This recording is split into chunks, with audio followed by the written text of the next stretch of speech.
The unexpected meeting.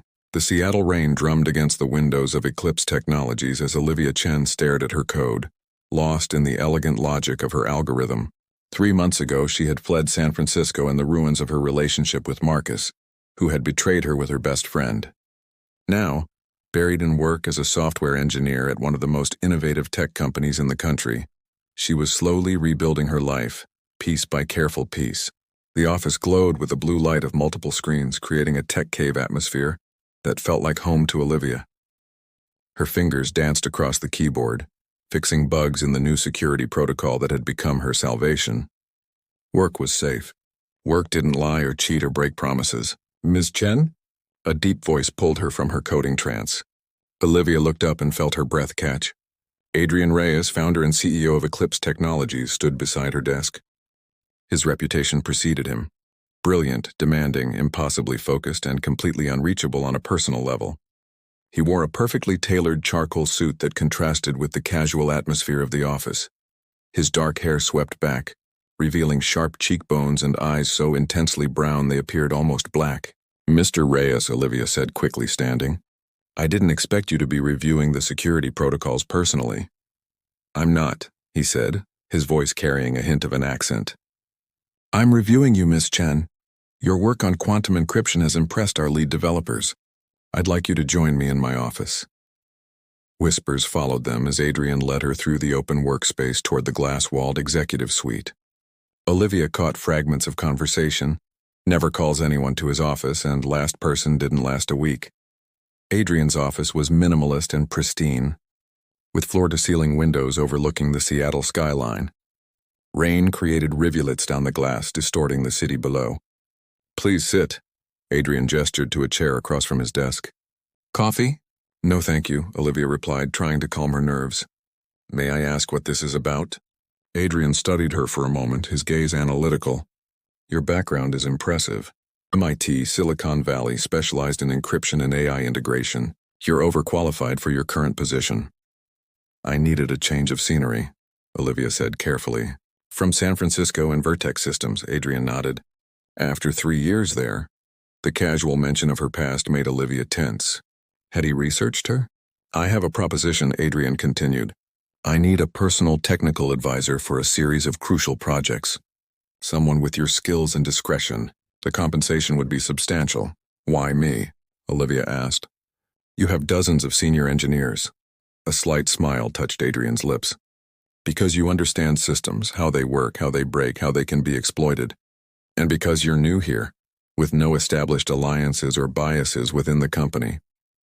Olivia sensed there was more to this offer than he was saying. "What would the role entail exactly?" "You would report directly to me, reviewing security protocols for our most sensitive projects and attending key meetings with potential partners. You would have access to developing technologies that won't reach market for years." The opportunity was incredible, professionally speaking, but something in Adrian's calculating gaze made Olivia hesitate. "I should mention," he added, "that the position would require travel and attendance at various corporate events. It's not just technical work." "I see," Olivia said, though she wasn't sure she did. "May I have time to consider?" "Of course," Adrian stood, indicating the meeting was over. 24 hours. As Olivia reached the door, Adrian spoke again. "Ms. Chen, there's a reason I selected you specifically for this role. I believe we can help each other." That night, in her small apartment overlooking Lake Union, Olivia researched Adrian Reyes, learning about his rise from a coding prodigy to tech billionaire by age 30. Articles mentioned his ice-cold business approach and brilliant but ruthless innovation strategy. None mentioned family or relationships, just a brief note about a broken engagement to Celeste Vargas, a biotech entrepreneur. Olivia knew accepting meant stepping into unknown territory, but as rain pattered against her windows, she made her decision. Tomorrow she would say yes to Adrian Reyes, keeping her heart safely locked away while embracing the professional challenge. Little did she know how thoroughly that decision would change everything. It's Part 2 to 4 Starlight Deception. Part 2. The Proposition.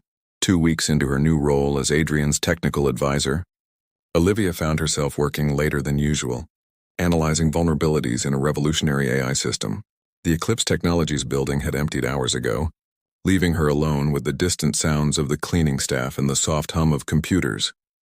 When Adrian appeared in the doorway of her new office, Olivia startled. He had removed his suit jacket, his crisp white shirt rolled up at the sleeves, revealing strong forearms. "Still here?" he asked, leaning against the doorframe. "Just finishing the security assessment," Olivia said, gesturing to her screen. "The Nexus project has some interesting weaknesses in its learning algorithms." Adrian nodded, then seemed to hesitate, something Olivia had never seen him do before. "I need to discuss something with you," he said finally. "Not about Nexus, something more personal." Olivia felt a flutter of unease. "Personal?" "Join me in my office," Adrian said, turning without waiting for a response. His office was bathed in the glow of Seattle's nightlights.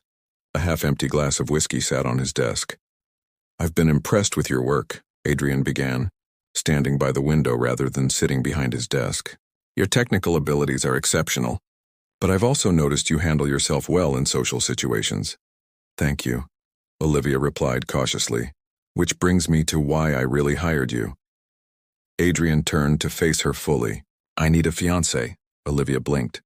"Excuse me?" "Not a real one," he clarified quickly. "I need someone to play the role for approximately 6 months." "Why would you—" "Celeste Vargas," he interrupted. "My ex, she's been problematic since our split. More importantly, I'm finalizing negotiations with Quantum Dynamics for a merger. Their CEO is traditional, values family connections. He's been hesitant because of my reputation as a—" Adrian paused. "Cold-hearted workaholic?" Olivia supplied. A smile briefly touched Adrian's lips. "Precisely. Having a stable relationship would ease his concerns. And you chose me because you're brilliant, professional, and not interested in emotional entanglements. Your background check showed you recently left a long-term relationship. I assumed you'd be receptive to an arrangement without complications." Olivia felt a chill. "You investigated my personal life?" Adrian didn't flinch. "I investigate everyone I work with closely. So you know about Marcus." "I know enough." His voice softened slightly.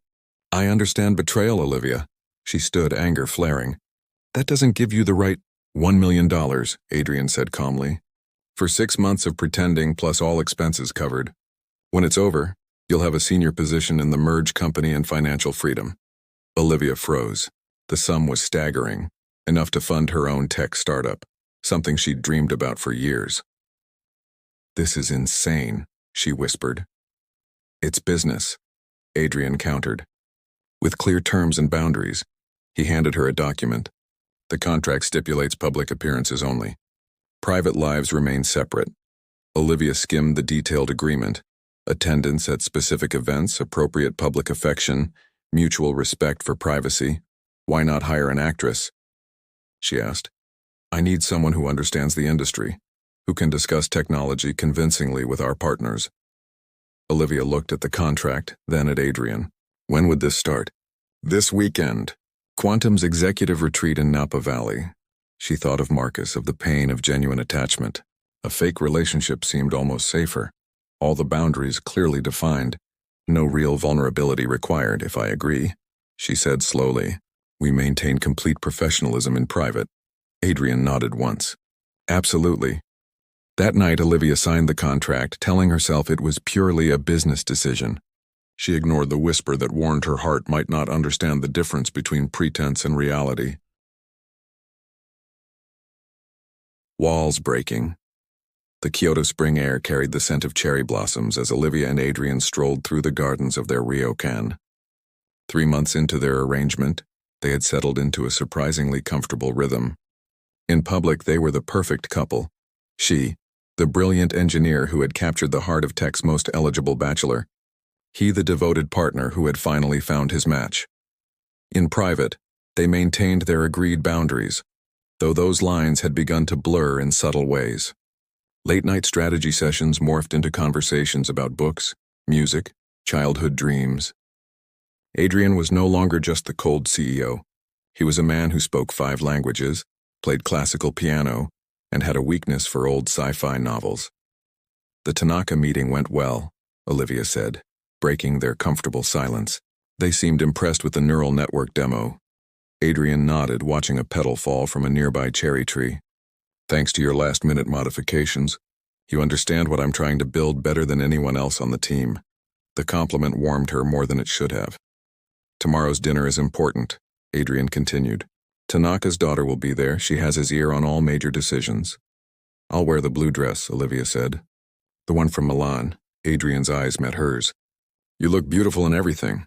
The comment hung between them, crossing the invisible line they'd established. Neither acknowledged it. Their ryokan suite was traditional.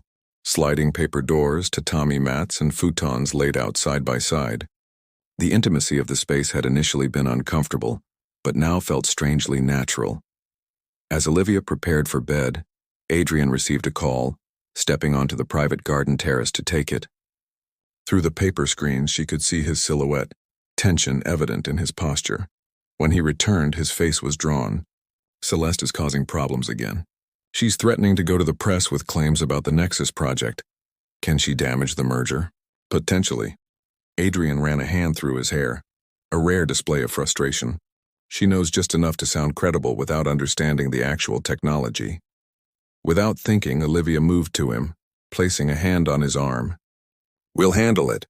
The contract with Quantum is almost finalized. Adrian looked at her hand, then at her face, something shifting in his expression. You said we. Olivia realized how easily she'd fallen into thinking of them as a unit. I just meant, I know what you meant, Adrian said softly. His hand came up to touch her cheek, the first truly intimate contact they'd shared outside of public appearances. Olivia knew she should step back, reinforce their boundaries. Instead, she leaned slightly into his touch. This arrangement, Adrian whispered, has become complicated for me. For me too, Olivia admitted, her heart racing. The kiss, when it came, felt inevitable, gentle at first, then deepening with months of suppressed attraction. Adrian's hands cradled her face as if she were something precious, while Olivia's fingers tangled in his hair. They moved together toward the futons, all pretense abandoned. Each touch was a confession, each kiss an admission of feelings that had grown despite their best efforts. In the soft light of the paper lanterns, they explored each other with reverence and urgency. Adrian whispered her name against her skin, tracing constellations across her body. Olivia discovered the man beneath the businessman, tender, attentive, vulnerable in ways he never allowed himself to be with others. Afterward, lying in Adrian's arms, reality began to seep back in. This wasn't part of their agreement. This changed everything. Adrian, Olivia began, uncertainty in her voice. Don't, he said quietly, tightening his arms around her. Don't analyze this tonight. Just be here with me. So she stayed, listening to his heartbeat, wondering how she would protect herself when their contract inevitably ended. Because despite every wall she'd built, Olivia Chen was falling in love with the man she was only supposed to pretend to love. The revelation. The Eclipse Technologies Charity Gala transformed the Seattle Art Museum into a wonderland of technology and art. Interactive light installations responded to guests' movements, while AI-generated music shifted subtly to match the mood of conversations. Olivia wore a gown of deep emerald that complemented her dark hair, which fell in soft waves past her shoulders. 5 months into their arrangement, she and Adrian had fallen into a new pattern since Kyoto, professional in public, intimate in private, neither discussing what would happen when their contract ended in 4 weeks. She watched Adrian across the room, commanding attention in his conversation with investors. Something had shifted in him since they'd crossed that line in Japan. The cold CEO was still there in business settings, but with her he was different, warm, thoughtful, gradually revealing the man behind the empire. He looks at you differently now, a voice said beside her. I noticed it the moment I arrived. Olivia turned to find a striking woman with copper-red hair and a silver gown that accentuated her statuesque figure. Recognition was immediate. Celeste Vargas, Adrian's ex. Ms. Vargas, Olivia said, maintaining her composure. I don't believe we've been introduced. Oh, I know exactly who you are, Celeste replied, her voice carrying a musical lilt. Adrian's latest arrangement, though you're lasting longer than I expected. Olivia felt a chill. Excuse me? Celeste's laugh was low and knowing. Did you think you were the first? Adrian always finds someone suitable when he needs to present the right image. She sipped her champagne. Let me guess, a contract with specific terms, generous compensation, and end date? Olivia struggled to keep her expression neutral as Celeste's words cut through her. I don't know what you're talking about. Of course you do, Celeste said softly. I was you once. Contracted to play a part for the Matsuo merger 3 years ago. It always follows the same pattern. He makes you feel special, like you understand him in ways no one else does. The lines blur, things become intimate, and just when you think it's real. She snapped her fingers. Contract ends, new business objective, new woman. You're lying, Olivia whispered, though doubt began creeping in. Am I? Ask him about Sophia Winters before me, or Isabel Klein before her. Celeste's eyes held something between pity and satisfaction. We were all temporary solutions to business problems. Before Olivia could respond, Adrian appeared at her side, his body tense. Celeste, I didn't realize you were on the guest list. Adrian, darling, Celeste purred. I was just getting acquainted with your fiancé. The pause before the last word was deliberate. Whatever you're telling her. The truth? That she's not the first woman you've contracted to play pretend? Celeste turned to Olivia. Did he take you to Kyoto? He always takes them to Kyoto. Olivia felt sick, remembering the cherry blossoms, the ryokan, the night everything changed. That's enough, Adrian said, his voice deadly quiet. Leave now, Celeste. Gladly, she replied, but leaned close to Olivia first. Check his private server. Password is Nemesis 1750. See for yourself. As Celeste glided away, Adrian turned to Olivia. Don't listen to her. She's trying to sabotage the quantum merger. Is it true? Olivia asked, her voice barely audible. Have there been others? With contracts like mine? Something flickered in Adrian's eyes. Hesitation, guilt. She couldn't tell which. It's complicated, he began. That was all the confirmation she needed. Without another word, Olivia walked away, maintaining her composure until she reached the museum's private bathroom. There, she allowed the tears to fall, feeling like a fool once again. That night, she used her security clearance to access Adrian's private server. The password worked. Inside, she found folders with women's names, Sophia, Isabel, and others.